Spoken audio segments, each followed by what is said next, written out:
Shalom Ouvracha, on arrive dans les jours de joie, les jours de Sukkot. Sukkot, c'est la fête des cabanes, on fait des cabanes comme des enfants.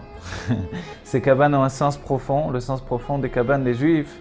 Alors c'est que finalement on a résidé dans des cabanes quand on est sorti d'Égypte. En réalité, quand on cherche bien, on a rarement vu des cabanes. Les Juifs n'ont pas fait des cabanes dans le désert, on avait des tentes, Siadoua, c'est connu. Mais le fait d'être des Juifs qui faisons des cabanes, nous faisons des cabanes à Sukkot, c'est quoi l'histoire? L'histoire, c'est tout simplement le fait d'avoir résidé auparavant sous les nuées, les Anané à Kavod, les nuées de gloire de Dieu. Et ces nuées de gloire étaient autour de nous comme des cabanes qui nous entouraient de tous les côtés. Une autre explication, c'est que nous sommes effectivement arrivés à Sukkot, un endroit qui s'appelait Sukkot. Et on va dire c'est tout, c'est ça le sens des choses. On va dire ce sens-là, finalement, il n'y a pas besoin de beaucoup étudier. Et puis, est-ce que c'est vrai? Est-ce que c'est réel? Est-ce que c'est total? Quel est le sens profond de Sukkot? Sukkot, finalement, dans la Chassidoute, nous apprenons que Sukkot, le srar de la Soukha, ce qui est l'essentiel, c'est-à-dire le feuillage de la Soukha, ce que l'on met, qui deviendra le toit de notre cabane, de notre seconde maison pendant tous les jours de Yom Kippour, de Sukkot. Alors, le srar de la Soukha, lui, en fait, d'où est-ce qu'il vient? Il vient de Anané à Kavod. Il vient des nuées de gloire, mais ici, ce sont les nuées de gloire qui sont celles du Kohen Gadol. Le Kohen Gadol, le jour de Yom Kippour, alors quand il est rentré dans le Kodesh Kodashim, le Saint des Saints, il a présenté à Dieu la Ktoret. La Ktoret, il y avait tout un travail, comment la présenter, comment la porter, comment ne pas déposer finalement les ustensiles par terre, comment faire glisser depuis la pelle de la Ktoret dans ses mains. Et il y avait un secret particulier à la Ktoret, c'est qu'elle avait cette faculté de monter tout droit. Il y avait une famille qui était capable de faire la Ktoret pour qu'elle monte tout droit et qu'elle ne dévie pas avec le vent. Cette Ktoret qui n'a pas dévié avec le vent, toutefois, elle va dévier, elle va aller jusqu'à devenir tous les ans le srar de notre soukha.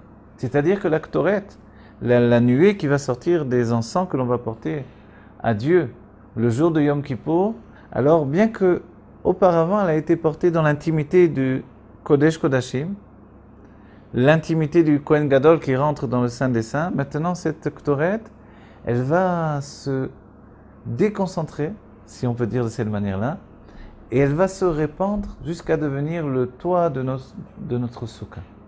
De ma soukha, de la soukha de mon voisin, de toutes les soukhot du peuple juif dans le monde entier.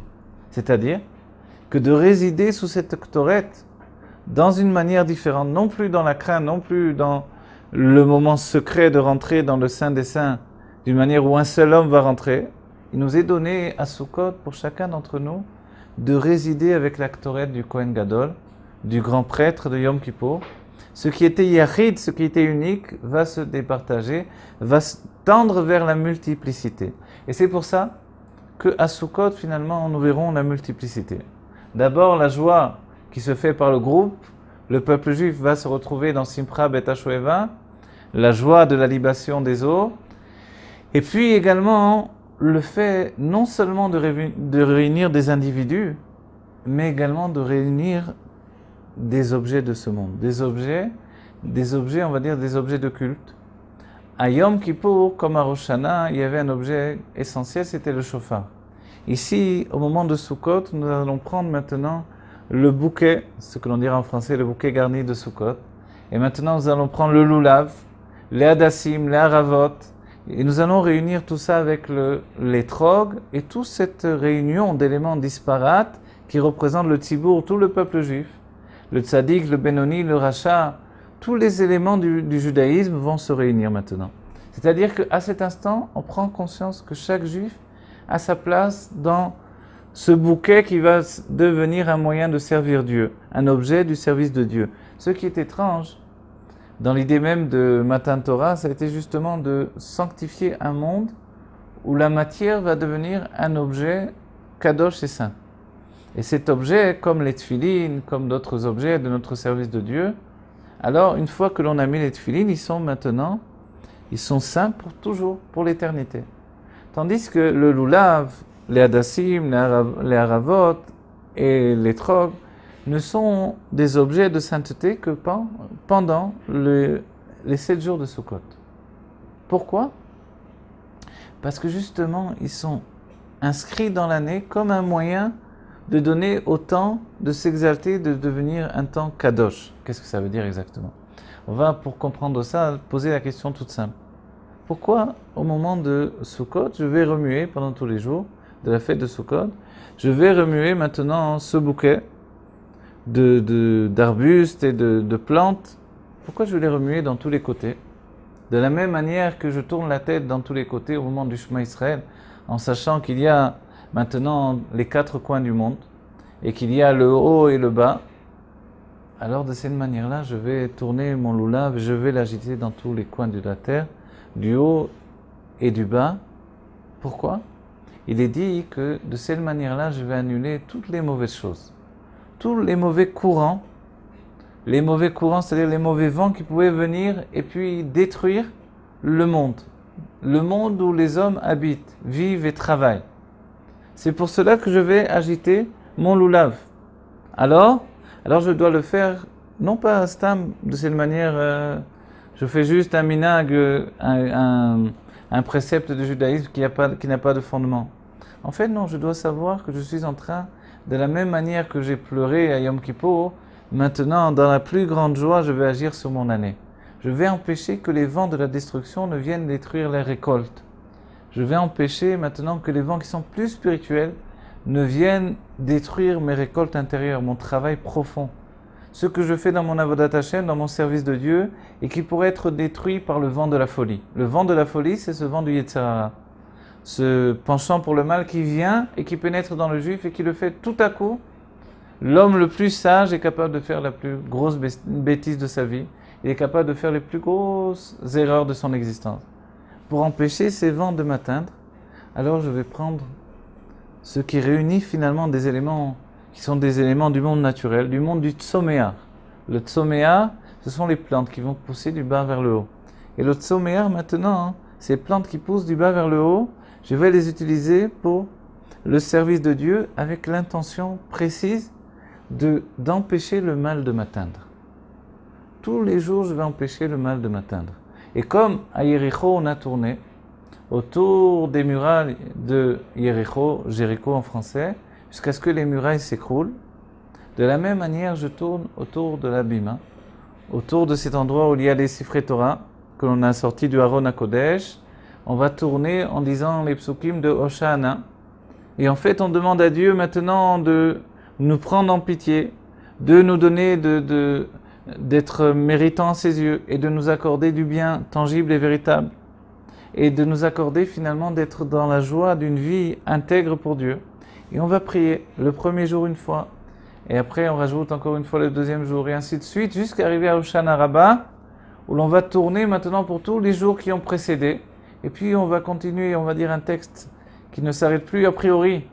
On continue et on implore Dieu. Et finalement, nous allons prendre les haravot et nous allons les frapper par terre 5 fois pour soumettre les 5 mesures de rigueur, pour soumettre finalement les forces du mal totalement. Alors nous faisons une dernière action qui démontre que ça y est, le dernier jour de Sukkot, nous avons vaincu le mal. De la manière dont, à la fin de Rosh Hashanah, on a un sentiment que le mal a été vaincu, que Dieu a dit au Satan, c'est fini, je veux plus te voir. Je veux plus te voir. Tu n'as plus rien à dire, tu n'as plus rien à tenter, tu n'as plus rien à reprocher au peuple juif, ils sont tous méritants.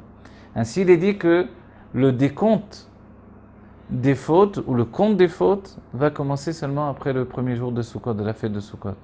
Entre Yom Kippour et Sukkot, alors il y a des jours qui sont appelés Yemei Shem Hashem, les jours du nom de Dieu. Ces jours où finalement, après avoir construit la Yechida Sheba Nefesh, l'unification de l'âme dans notre âme, avoir construit l'entité divine à Yom Kippour, finalement les jours de séparation vont construire les 4 lettres du nom de Dieu. Si l'on regarde bien dans le ciel, on s'apercevra que finalement le ciel a une lumière éblouissante comme dans aucun jour de l'année.